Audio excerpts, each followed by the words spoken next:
Bismillahirrahmanirrahim. Assalamualaikum warahmatullahi wabarakatuh. Alhamdulillah, alhamdulillah, wa syukurillah, la hawla wa la quwata illa billahil aliyyil azim. Alhamdulillahi rabbil alamin.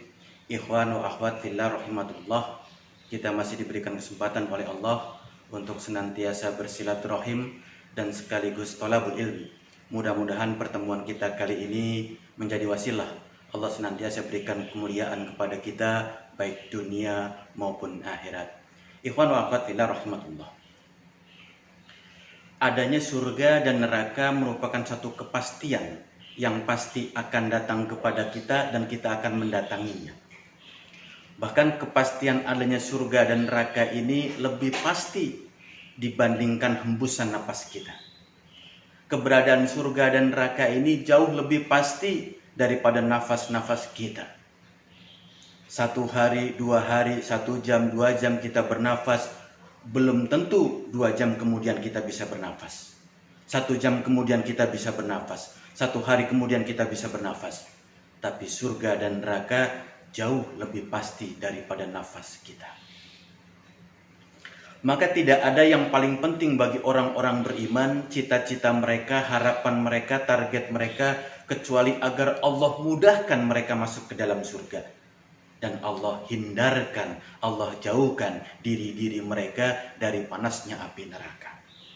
Maka semua kita bercita-cita agar senantiasa diberikan kemudahan oleh Allah untuk masuk ke dalam surganya dan dihindarkan oleh Allah dari api neraka. Karena sejatinya ketika bicara neraka, ikhwan fillah rahimatullah, inilah seburuk-buruk tempat kembali. Tidak bisa dibayangkan keburukannya, tidak bisa dibayangkan kejelekannya, tidak dibayangkan azabnya, pedihnya, kerasnya, musibah yang akan kita dapatkan di api neraka nanti. Maka kalau kita sadar sejatinya neraka tempat kembali yang paling buruk, seburuk-buruk tempat kembali, maka tidak ada panjatan doa yang kita lantunkan kepada Allah agar senantiasa kita dihindarkan dari api neraka. Dan kita minta dimudahkan oleh Allah untuk masuk ke dalam surganya. Semua kita paham betapa besar, dahsyat, dan kerasnya azab api neraka.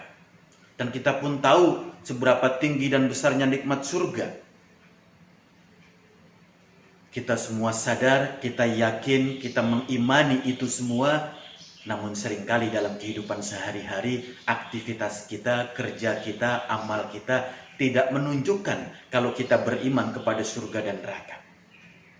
Kerja-kerja kita, amal-amal kita, kebajikan kita, ibadah kita tidak menunjukkan kita benar-benar percaya kepada surga dan neraka.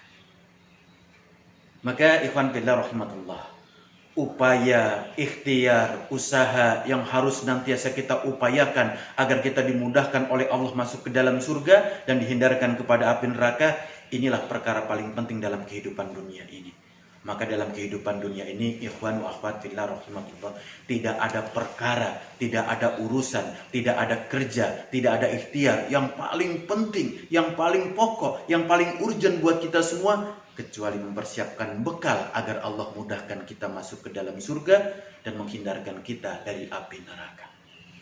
Ikhwan fillah rahimatullah, kalau kita bayangkan besarnya, pedihnya, kerasnya azab api neraka, wallahi demi Allah tidak sanggup kita membayangkannya. Dalam satu hadis disebutkan, Rasulullah SAW bertanya kepada para sahabat, "Wahai sahabat-sahabatku, tahukah kalian siapa manusia, siapa orang yang mendapatkan azab api neraka yang paling ringan, yang paling rendah, yang paling mudah?" Lalu kata Rasulullah, "Tidak lain adalah pamanku." Apa azabnya? Diambilkan terompah dari neraka, dipakaikan kepada kedua kakinya sampai mendidih otaknya. Itu azab api neraka yang paling ringan, yang paling rendah. Kita bisa bayangkan kalau azab, ujian, musibah, neraka yang paling ringan seperti itu, bagaimana tak mungkin kita bisa sanggup menghadapi, menerima azab Allah yang lebih besar dari itu. Ikhwan wa akhwat fillah rahimatullah, dalam satu hadisnya riwayat Bukhari dan Muslim, Rasulullah SAW pernah bersabda, Sesungguhnya kata Rasulullah, aku pernah ditampakkan surga. Dan aku lihat di dalamnya kebanyakan penghuni surga itu adalah orang-orang fakir. Adalah orang-orang miskin. Adalah orang-orang yang tidak punya. Orang-orang yang tidak punya harta. Kebanyakan mereka masuk ke dalam surga. Lalu kata Rasulullah, aku pun ditampakkan neraka kata Rasulullah.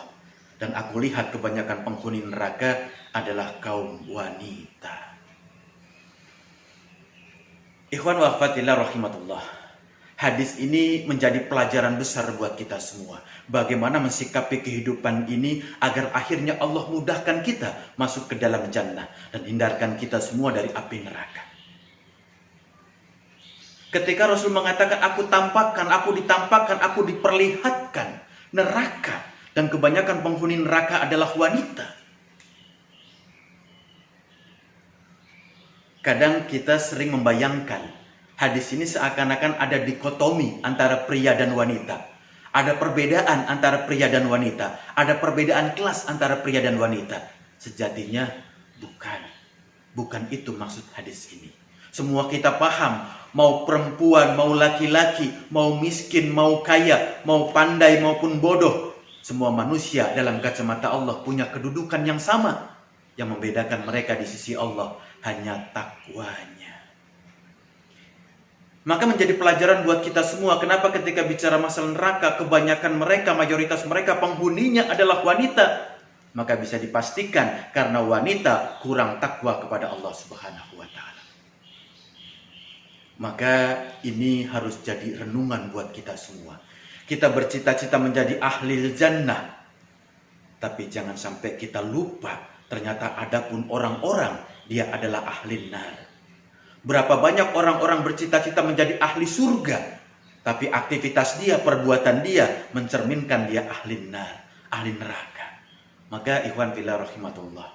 Kebanyakan penghuni neraka adalah wanita. Maka coba kita lihat apa pasalnya. Apa sebabnya kebanyakan wanita adalah penghuni neraka. Maka paling sedikit ikhwan wa akhwatillah rahimatullah.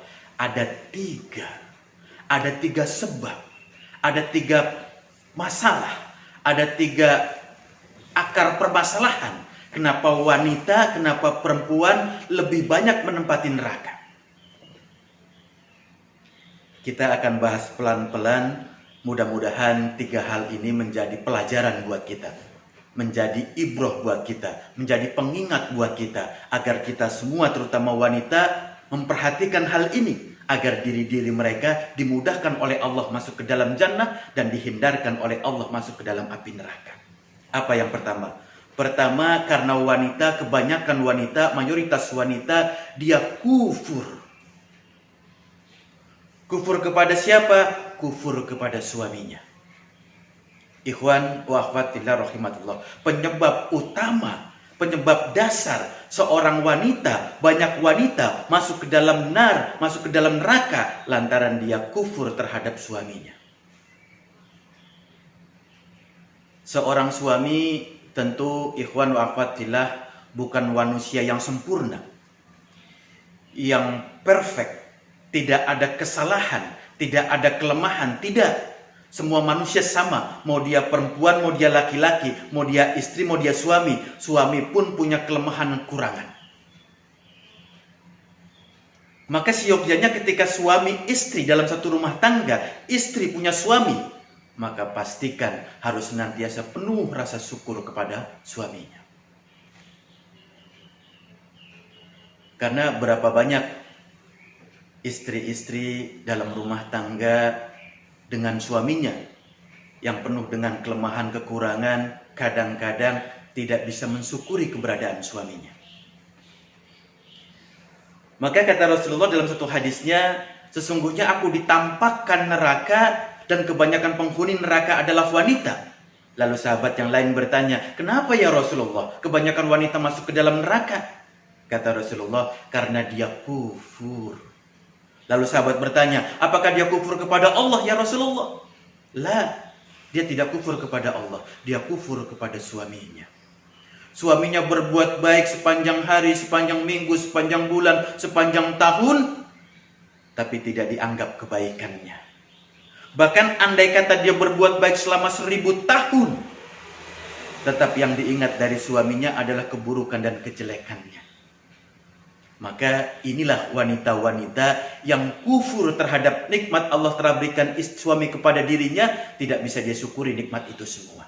Yang dia ingat kekurangan, dia ingat kesalahan, yang dia ingat keburukannya, tapi kebaikan suami sepanjang hari, sepanjang tahun, dia lupa. Maka kata Rasulullah SAW, kunci keridhaan Allah kepada seorang istri tergantung ridhonya suami terhadap istrinya. Maka kata Rasulullah, andai kata saja boleh, andai kata saja bisa manusia sujud kepada manusia, manusia menyembah kepada manusia, maka pasti kata Rasulullah, aku perintahkan seorang istri sujud kepada suaminya.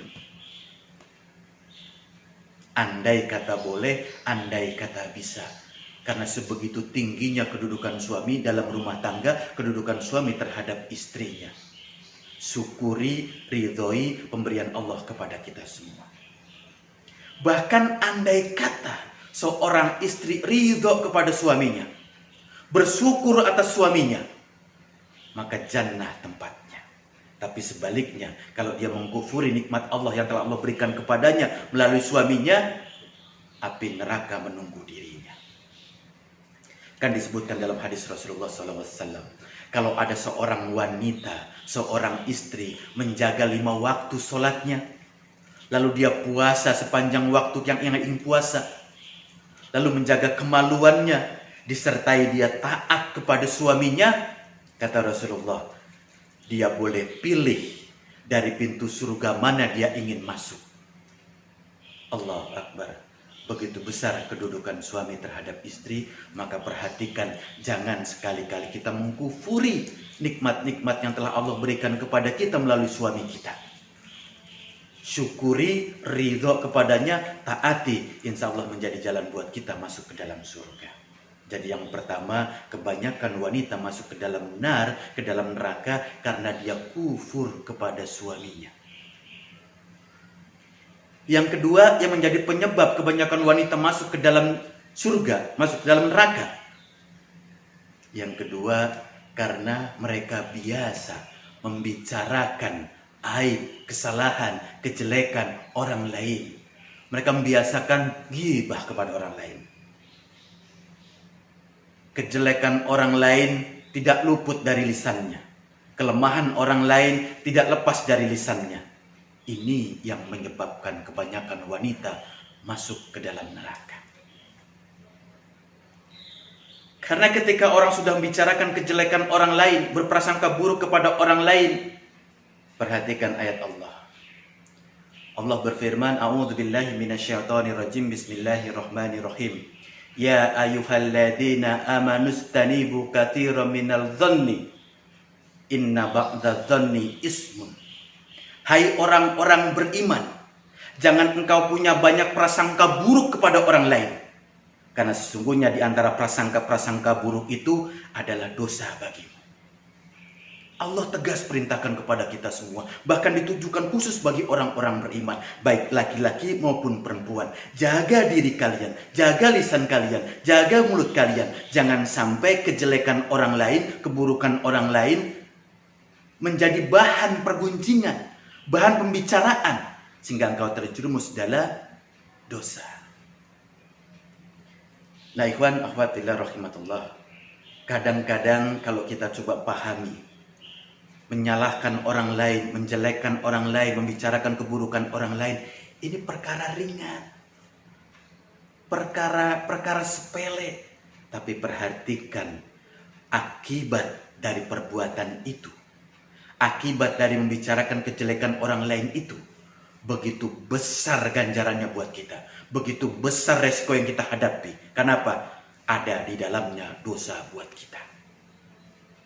Padahal kalau kita boleh jujur, manusia antara kebaikan, amal, ibadah dibandingkan dengan dosanya, wallahi demi Allah, jauh lebih banyak dosanya. Nah ini dengan kita menggibah orang lain, buruk sangka kepada orang lain, bicarakan kesalahan orang lain, bertambah dosa kita. Maka wallahi demi Allah, orang yang banyak menggibah orang lain, buruk sangka kepada orang lain, bicarakan keburukan orang lain, sulit dia akan masuk ke dalam jannah. Bahkan bisa jadi karena banyaknya dosa, mudah dia masuk ke dalam api neraka. Seringkali kadang-kadang kita bisa menahan diri, tidak buruk sangka, tidak menggibah di dalam rumah tangga kita, tidak bicarakan suami, tidak bicarakan istri, tidak bicarakan anak, tidak bicarakan orang tua. Tapi ketika masuk dunia kerja, di pekerjaan kita, di kantor kita, kita bicarakan rekan kerja kita, atasan kita. Atau di rumah tangga kita bisa tidak hindari, kita menghindar dari perbuatan ghibah. Di kantor pun bisa kita hindarkan perbuatan ghibah. Tapi di masyarakat, tetangga kita bicarakan keburukannya. Kiri kanan kita bicarakan keburukannya. Atau di rumah kita bisa jaga, di kantor bisa kita jaga, di lingkungan masyarakat kita bisa jaga. Kadang-kadang di komunitas kita, di perkumpulan kita, entah itu di pengajian, entah itu di komunitas yang lain, perkumpulan yang lain, kadang-kadang tanpa sadar atau sadar, kita menggibah orang lain. Ini perbuatan ringan, mudah, tapi resikonya, dosanya besar buat kita semua. Jadi yang pertama tadi kufur terhadap suami. Yang kedua menggibah orang lain. Lalu yang ketiga yang menjadikan kebanyakan mayoritas wanita masuk ke dalam ke dalam neraka, yang ketiga terkait dengan auratnya. Tidak bisa menjaga, tidak bisa melindungi auratnya, maka inilah penyebab utama kebanyakan wanita masuk ke dalam api neraka. Sudah menjadi tabiat manusia, terutama wanita, sudah menjadi kebiasaan wanita, sudah menjadi bawaan seorang wanita, dia suka dipuji, suka dibanggakan terkait dengan kecantikannya, dengan pakaiannya, dengan penampilannya, dengan zohirnya. Sudah menjadi tabiat wanita, mereka suka dipuji, dibanggakan terkait kecantikan dan pakaiannya. Dan disitulah setan masuk menggoda para wanita untuk senantiasa mengedepankan kebanggaan itu. Kebanggaan terhadap kecantikannya, pakaiannya, penampilannya. Setan masuk menggoda wanita sehingga tanpa disadari wanita telah terjerumus dalam godaan setan. Hatta sekalipun dia telah mengaku dirinya Islam, dirinya beriman, dia taat kepada Allah, dia berusaha menutup auratnya, dia berusaha untuk menutup semua perhiasannya. Tapi kadang-kadang ketika dia menggunakan pakaian, dia menggunakan hijab, dia menggunakan gamis. Gamis dia pakai tapi tipis dan transparan. Gamis dia pakai tapi ketat tetap menampakkan auratnya. Berapa banyak ikhwan wa akhwatillah rahimatullah sudah kembali ingin mendekatkan diri kepada Allah, tapi godaan setan makin begitu keras pada dirinya, besar pada dirinya, dia belum bisa membedakan bagaimana cara menutup aurat yang benar.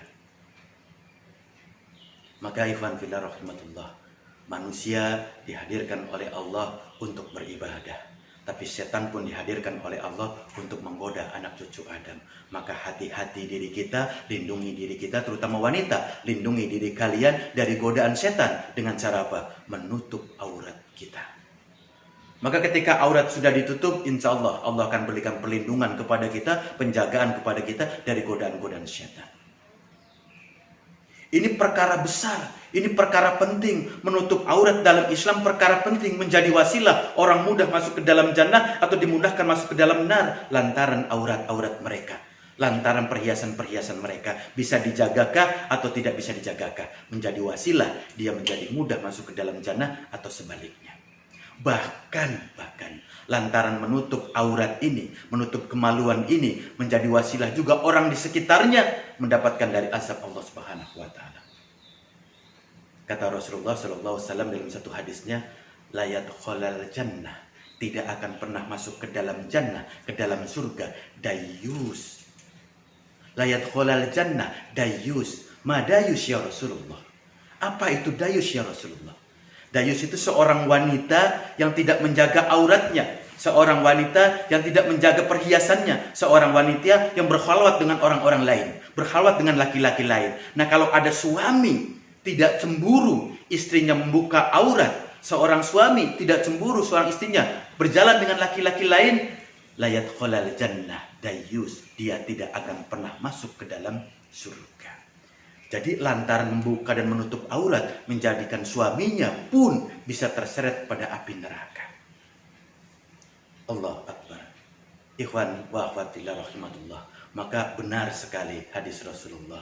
Dia ditampakkan surga dan kebanyakan penghuni surga adalah orang-orang fakir, orang-orang miskin. Ditampakkan neraka dan kebanyakan penghuninya adalah para wanita. Kenapa? Pertama, mengkufuri suaminya. Yang kedua, suka menggibah. Yang ketiga, sering membuka auratnya. Mudah-mudahan kita semua termasuk hamba-hamba Allah yang senantiasa menjaga diri terhadap 3 hal tadi itu. Sehingga mudah-mudahan pula kita menjadi hamba-hamba Allah yang dimudahkan oleh Allah masuk ke dalam jannah dan dihindarkan dari panasnya api neraka. Yang hak datang dari Allah, kelemahan, kekurangan, hilaf dan salah datang dari saya pribadi. Akhiru da'wana alhamdulillahirabbil alamin. Jazakumullahu khairan katsiran. Assalamualaikum warahmatullahi wabarakatuh.